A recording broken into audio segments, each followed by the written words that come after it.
I don't know if I should trim my bangs or if I should let them grow out, but they look a little weird. We're gonna go through my children's classics today. I did a video that was all of the classics that I've read. I did a video that was all the classics that I have not read. And for some reason, when I did all the classics that I've read, I decided not to go through my children's classics. And so now I gotta do that. I'm Jenny Fern. Welcome to my library. I'm a chaotic neutral mechanical engineer who's really into permaculture and wants to talk about books. So let's do it. My little doggy. She's so awkward. She's so awkward. I'm over in this little corner because this is the bookshelf that has my classics and children's classics that I read. Let me in. Let me in. Why are you closed? Hi. Sorry about that. Also, I did cover The Little Prince in the previous video. The Little Prince is one of my all-time favorite books. My collection of C.S. Lewis Chronicles of Narnia books. I read the Chronicles of Narnia as somebody who was in college, and I am not religious. Bear that in mind when I tell you that the first 6 books that I'm going to share with you, I did not really enjoy. So, The Lion, the Witch, and the Wardrobe. This is okay. It's fine. This does not have a special place in my heart. I do have The Magician's Nephew. I actually loved The Magician's Nephew. Of all the books, The Magician's Nephew was the coolest one. Because this is like super portal fantasy. There's a lot of portals, and that's really fun. I don't remember a ton of the plot, but I love these older copies that I have. The covers are so rad. Like, the artwork on this is really stunning. The Horse and His Boy? This one was so bad. I don't know. I don't hold C.S. Lewis in a very high regard based on the books that I read, which I think is kind of crazy, but it's so true. Now, Madeleine L'Engle. A Wrinkle in Time is fun. It is genuinely fun. We've got a nerdy little boy and his sister, and with a bunch of weird shit happens, and it's really an odd book. Love the cover of this one as well. I think I do love my collection of Madeleine L'Engle books, but I read the 4 of these. I think there's 4 of them, and oh my god, this series goes so batshit bad. But anyway, A Wrinkle in Time is pretty good. A Swiftly Tilting Planet. I cannot for my life remember which one this is. This is the Irish one. Okay. For whatever reason, this one has like Irish magic. Many Waters is by far the worst, and I don't have it. But I do have A Wind in the Door. Oh, this is the one that has the cherubim. That was actually kind of fun. They're all fucking weird. I can't express that enough. Okay, now we get into my Oz books collection. I absolutely love the Oz books. I really, really do. I would love to read more of them. I've kind of fallen off on reading. I used to read them like every couple of months. I'd read a new Oz book. So The Wizard of Oz by Alfred Baum. Classic. All-time classic, honestly. Let's be real. I have this terrible copy because I found it at a thrift store. It's just fun. The Oz books are worth your time if you want fun. The Emerald City of Oz. I'm just gonna say right now, I don't remember which ones these are. The names, for me, don't really remind me what the plot is. Just know that I read a ton of these on my phone from the public domain access of Google Books.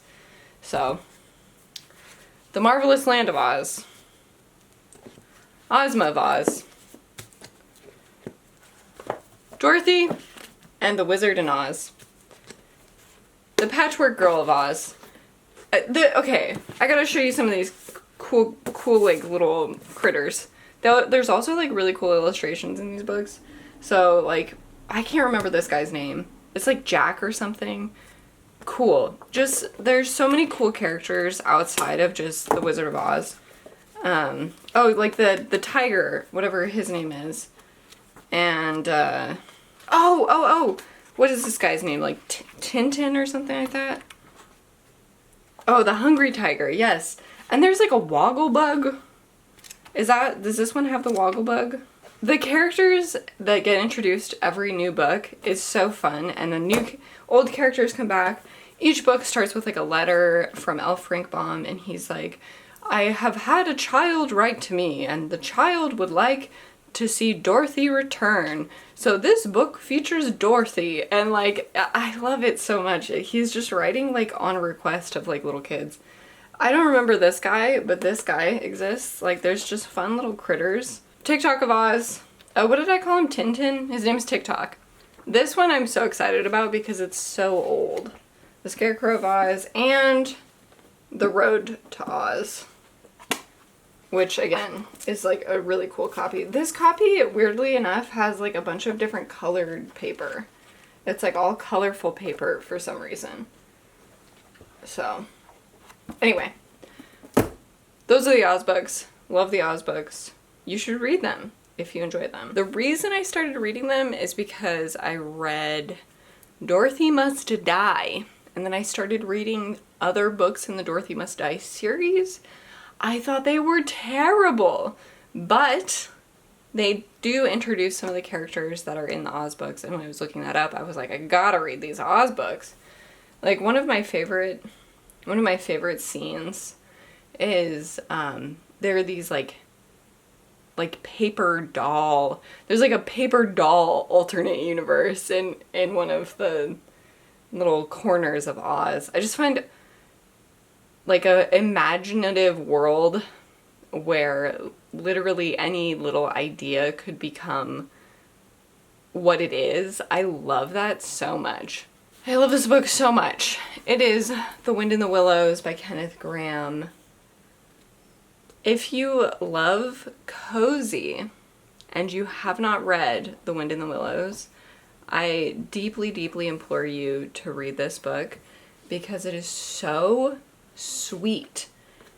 And I mean, it's also chaotic. I love this book so much. It helps that The Wind in the Willows was one of my favorite movies as a child. Mr. Toad, oh my god, what an absolute demon that guy is. It follows a rat and a mole, and they live in the English countryside, and they have this horribly delinquent friend who is like really into fast motor cars, and they're just like paddling around in their little boat, and it's like episodic. Anyway, I love The Wind in the Willows. I also have read Peter Pan. I didn't connect like a ton with Peter Pan. Peter Pan was never my favorite as a kid either, so I think that's just a thing that I have with Peter Pan. I'm pretty sure I've read another Peter Pan. Isn't Peter Pan called Peter and Wendy at first? A lot of classic children's books are just super, super imaginative and super, super fun, so I definitely recommend them. The Jungle Book by Rudyard Kipling. I read this when I was in college. I read it from public domain access books on my phone. It was definitely interesting to read.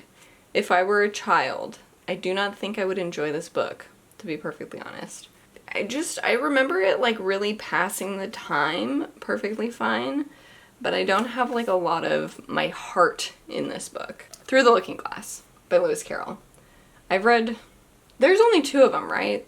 The Alice in Wonderland books. I love these books. They are so fun.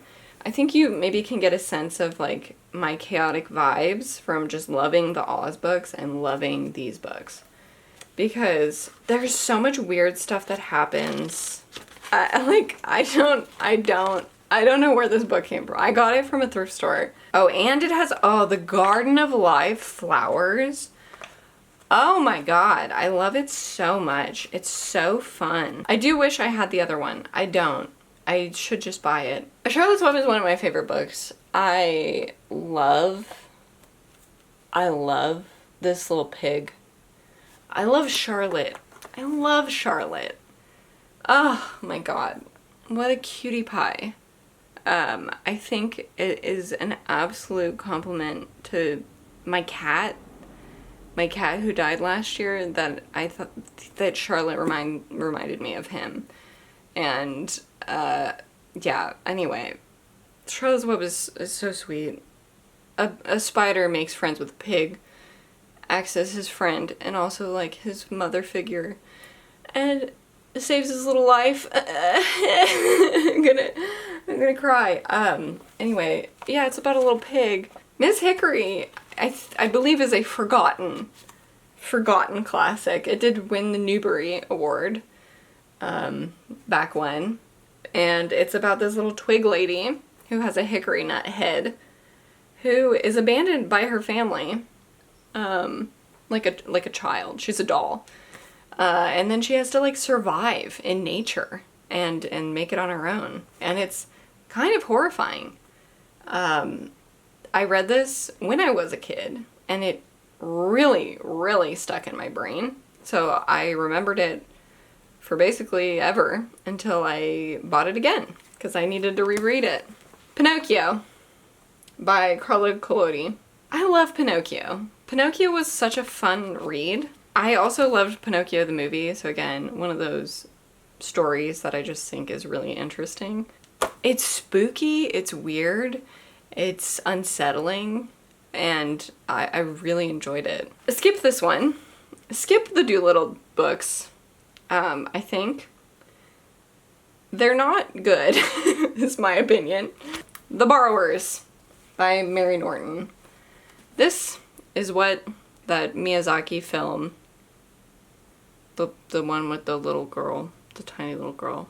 What was that movie called? I can't remember. Arrietty? But that movie is based off of The Borrowers, which is also famous in its own right. It's about a family of really tiny little people, and they live in a big house with big people.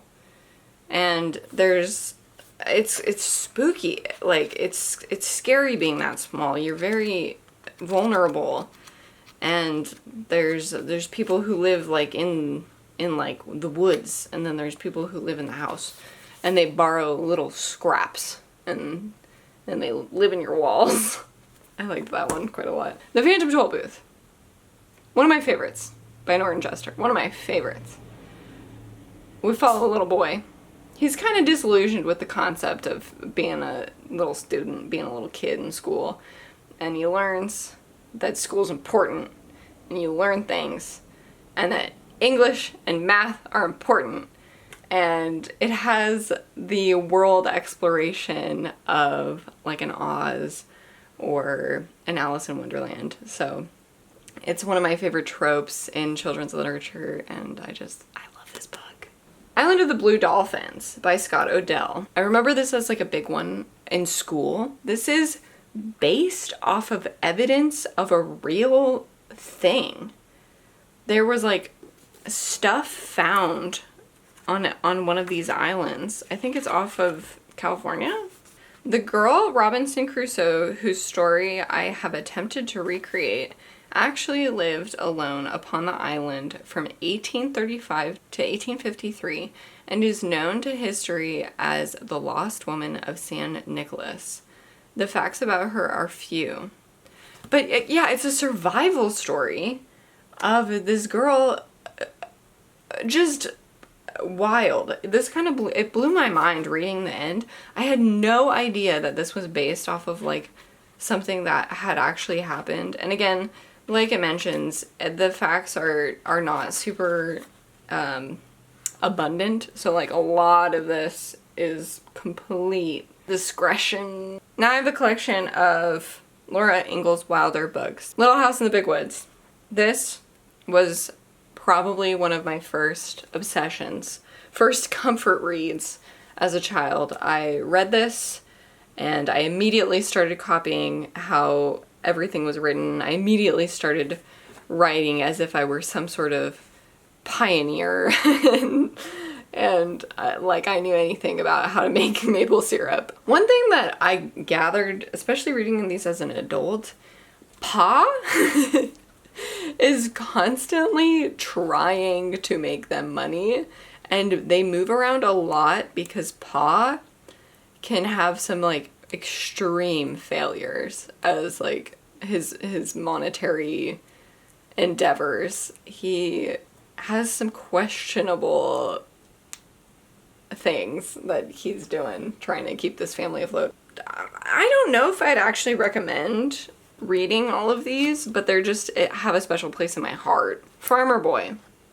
This is about Almanzo Wilder, who is Laura Ingalls Wilder's husband. So that's like all his, what was happening in his life when he was a kid. On the banks of Plum Creek. I loved this one. Look at her running around. Look at her running around. And they live in a little prairie house that's underground. It's so interesting. They live in a sod house in Minnesota, and then they have a clean new house built beside Plum Creek. By the shores of Silver Lake, Pa's business venture got fucked up, so they're in debt. He works at a railroad camp in Dakota Territory. Mary is blind because they went through some horrible sickness as a family. They were all like deathly sick. And anyway, so this is like after a whole bunch of terrible things happen. They're like trying to get back. Because this is about early or American settling and all of that, don't expect the best handling of Indigenous people. And I think especially the mom in the family is like extremely racist. The Long Winter, this I also really enjoyed. And we go through a series of like horrific blizzards. So it says it snowed, first blizzard came in October. It snowed almost all winter without stopping until April. Temperature dropped to 40 below. So they were barely surviving. And yeah, this is on the prairie. Made me so much more aware of how people survived in such cold climates in the past, which I have no idea how to do because I'm a little California girl who doesn't know how to be cold. And then I also have Little Town on the Prairie, which I read this one. When I reread this whole series, I read this one first, and I kind of don't remember it super well, except that they were doing like a lot of, this is when the kids are older, and they're kind of like flirting and like starting to like branch out and meet people as like young women, basically. I have 2 books from Frances Hodgson Burnett. I have The Secret Garden, which I read as a public domain book first. So I haven't actually read this copy, but I got this copy afterwards. The Secret Garden's weird. There's like a little sickly boy living at this property. I don't know why the girl's there.